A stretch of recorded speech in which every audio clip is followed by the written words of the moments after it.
धेरै मान्छेहरूको त्यो गुनासो थियो बालिन शाह बोल्दैन बोल्दैन किन बोल्नु हुँदैन प्रधानमन्त्री। ल सुन्नुहोस् यो भिडियोमा। भारतले नेपालको जग्गा मात्र होइन, नेपालले पनि भारतको जग्गा धेरै ठाउँमा मिचेको रहेछ।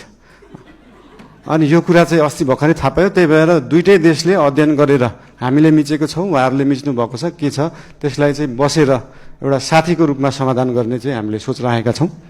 धन्यवाद। 35 वर्षमा नभएको चिज 35 मिनटमै नखोजौँ, त्यसलाई अलिअलि केही समय लाग्छ। जसको चाहिँ देशभरि कतै पनि एक दूर जग्गा पनि छैन, एक आना जग्गा पनि छैन, उहाँहरूलाई चाहिँ त्यो जग्गाको व्यवस्थापन नेपाल सरकारले गर्नुपर्छ। त्यो हाम्रो सरकारको र हाम्रो पार्टीको मान्यता हो, त्यो उहाँहरूले पाउनै पर्छ।